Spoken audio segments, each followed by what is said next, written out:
Welcome to Democracy Now!, democracynow.org. War, Peace, and the Presidency. I'm Amy Goodman. We're broadcasting live from Howard University in Washington, D.C. on this inauguration day of Donald Trump as 45th President of the United States. Hundreds of thousands of people have descended on Washington, D.C., either to support or protest Donald Trump's inauguration. Late Thursday night, police deployed pepper spray against activists protesting outside a pro-Trump ball called the Deploraball at the National Press Club. Protesters held signs reading "No Alt-Reich" and "No Nazi USA." At least one person was arrested. Pro-Trump demonstrators have also arrived in Washington, including members of multiple biker gangs, including the group Bikers for Trump, whose members have vowed to serve as a wall of meat between protesters and Donald Trump, as well as his supporters during the inauguration events. Up to 25,000 people also rallied against Donald Trump in New York City Thursday evening at a massive protest in front of Trump International Hotel and Tower, where filmmaker Michael Moore, actors Mark Ruffalo, Robert De Niro, and Alec Baldwin all called for people to kick off 100 days of resistance. New York City Mayor Bill de Blasio also spoke. This is a protester, Faiza Ali. We have to be ready to fight. We have to stand united. We must refuse to normalize bigotry and hate, which has been the incoming administration's hallmark and rise to power. We must be ready to reject Trump's fascist agenda and resist every appointment, every policy, every single proposal that institutionalizes Islamophobia or is a threat to our values. We'll hear more voices from the New York City rally, including filmmaker Michael Moore, after headlines. In California's Bay Area, students and teachers participated in coordinated protests against Donald Trump Thursday. Many more nationwide are preparing for protests today and Saturday. In breaking news, people are currently locking down right now at a Black Lives Matter protest this morning here in Washington, D.C. Thousands are expected to participate in a feminist, pro-Black, pro-queer, pro-labor, anti-capitalist actions throughout the day. On Saturday, as many as 200,000 people are expected to participate in the Women's March on Washington. This is Andrea Pritchett leading a Know Your Rights training in Berkeley, California, ahead of today's protests. There's a lot of stuff going on this weekend in San Francisco and Oakland, and we want people to be prepared. You know, I've been doing Know Your Rights trainings for 27 years, and I've never seen a climate so hostile to our basic rights as described in the Bill of Rights. So it's even more important now that we not only assert our rights, but remember what they are, remember what they're supposed to be, you know, and not let them get whittled down and whittled away. Protests against Donald Trump have also broken out worldwide, including in the Philippines, where activists burned an American flag. In Palestine and the Israeli-occupied West Bank city of Nablus, hundreds of protesters marched and voiced opposition to Trump's pledge to move the U.S. embassy from Tel Aviv to Jerusalem, a pledge he reiterated Thursday in an interview with an Israeli newspaper owned by billionaire Republican donor Sheldon Adelson. In London, activists unfurled a banner this morning reading, quote, "Act now, build bridges, not walls," unquote. Some international politicians are celebrating Donald Trump's inauguration today, including the far-right British politician Nigel Farage, who helped lead the push for Britain to leave the European Union. This is Farage. I really believe this. Through most of my life, what happens in America in terms of social trends or developments, we follow 4 or 5 years later. America is the leader. Now, I would like to think, in my own little way, that what we did with Brexit was the beginning of what is going to turn out to be a global revolution, and that Trump's victory is a part of that. That's British politician and Brexit leader Nigel Farage. Democracy Now! Will be broadcasting throughout the day. covering the inauguration live, as well as bringing you reports from the streets of ongoing protests and roundtable discussions with scholars, activists, and artists from 8 a.m. Eastern Time today to 3 p.m. Eastern Time, and from the stage of the Women's March on Washington, D.C. on Saturday from 10 a.m. Eastern Time to 3 p.m. President-elect Donald Trump arrived in Washington, D.C. Thursday on a military jet ahead of today's inauguration. A new CBS poll shows less than a third of all Americans approve of the incoming president, with Trump's favorability rating at only 32%. President Obama, in comparison, had an 84% approval rating just before his inauguration in 2009. On Thursday night, Donald Trump spoke in front of the Lincoln Memorial at the Make America Great Again rally, welcome celebration, in front of about 10,000 supporters. That's about 40 times fewer people than the number who attended the 2009 inaugural concert when President Obama was taking office. In the lead-up to his inauguration, Trump ran into significant trouble booking talent. Last night's concert headliners included Three Doors Down, Toby Keith, Lee Greenwood, and the Piano Guys. This is Donald Trump. We knew that something special was happening. And I can only tell you this. The polls started going up, up, up, but they didn't want to give us credit, because they forgot about a lot of us. On the campaign, I called it the forgotten man and the forgotten woman. Well, you're not forgotten anymore. Also on Thursday night, Donald Trump spoke at a pre-inauguration donor dinner where he called his campaign manager, Kellyanne Conway, up to the stage and called her baby in My Kellyanne. I see my Kellyanne. Oh, Kellyanne. Come here. Come here. Come here, Kellyanne. Get up here. Come here, Kellyanne.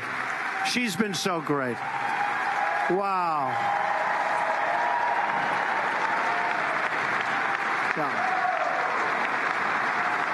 So,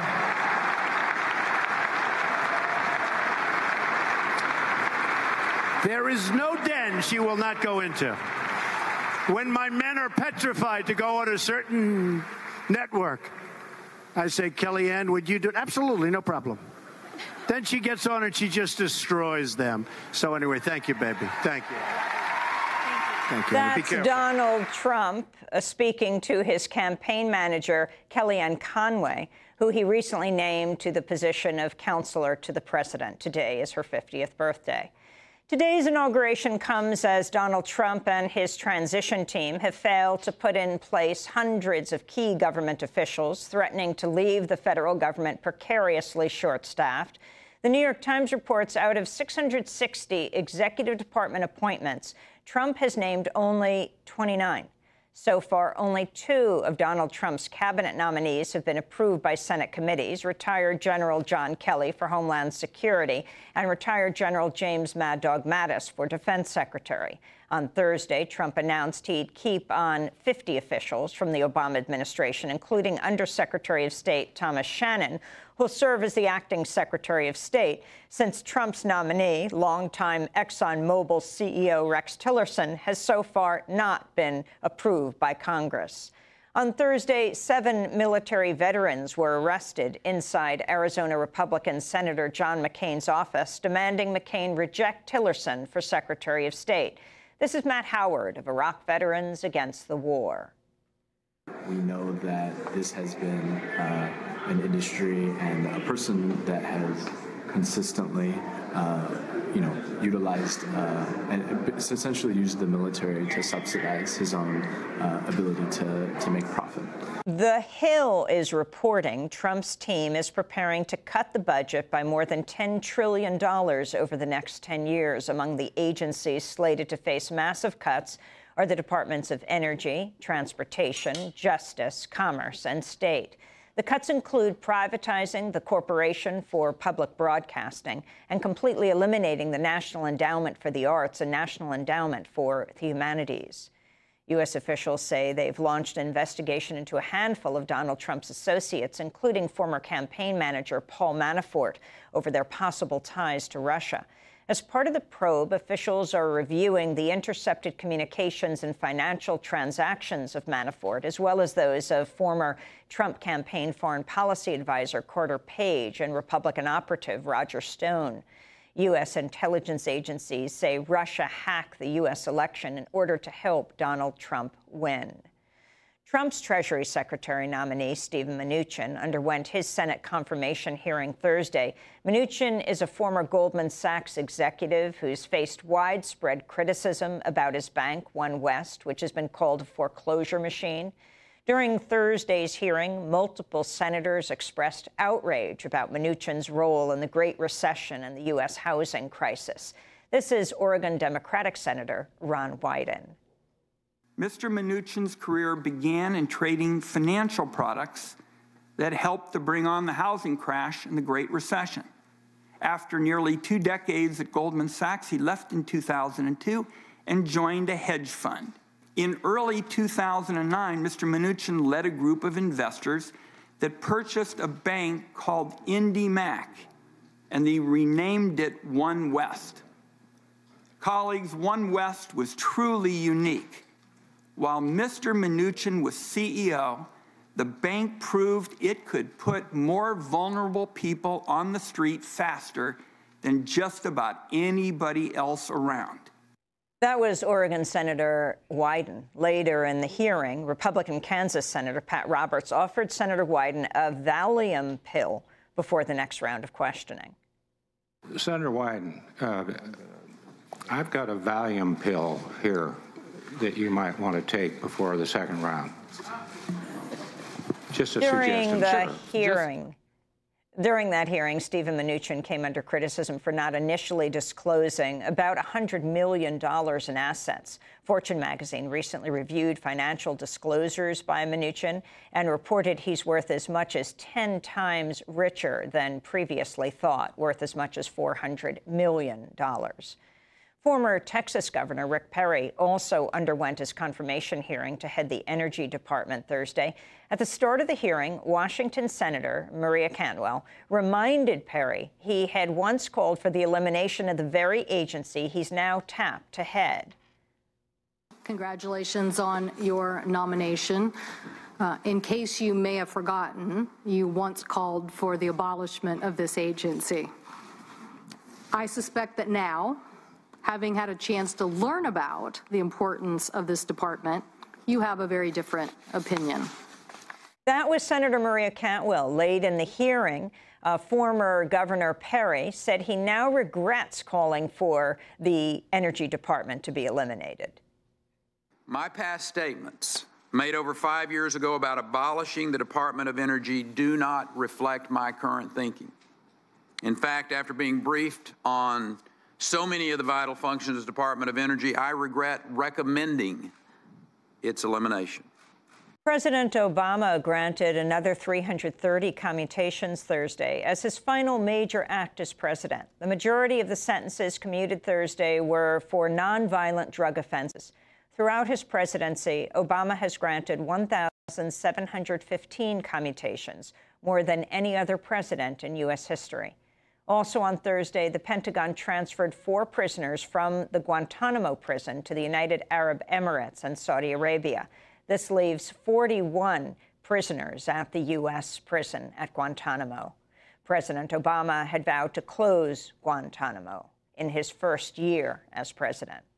In international news, West African leaders have given longtime Gambian leader Yahya Jammeh until midday today to relinquish power as troops from Senegal and other nearby countries have crossed into Gambia and are waiting to see if Jammeh will step down.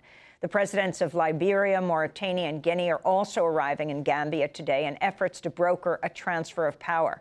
Jammeh has ruled Gambia for 22 years. On Thursday, incoming Gambian President Adama Barrow held his inauguration at Gambia's embassy in neighboring Senegal. Mexican drug lord Joaquin El Chapo Guzman has been extradited to the United States and is slated to appear in a U.S. federal court in New York City today. His attorneys had fought his extradition in part by citing discrimination against Mexicans, including the words of President-elect Donald Trump. He previously escaped from jail in Mexico twice. In Honduras, television reporter Igor Padilla Chavez has been assassinated. He covered crime for the television station HCH, Hable Como Habla. Honduran police have arrested 18 suspects they allege were involved in the killing.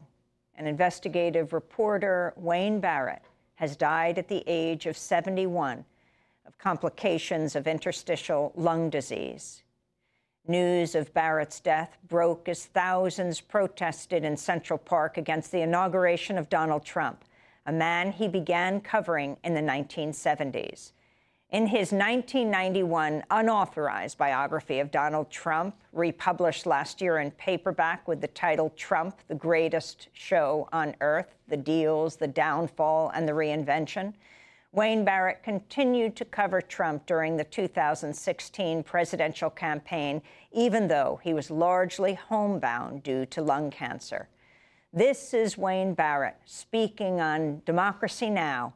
When we interviewed him at his home last year. Well, he's not, it's more than that he's something unlike anything. I mean, I'm a Democrat. I'm a liberal Democrat.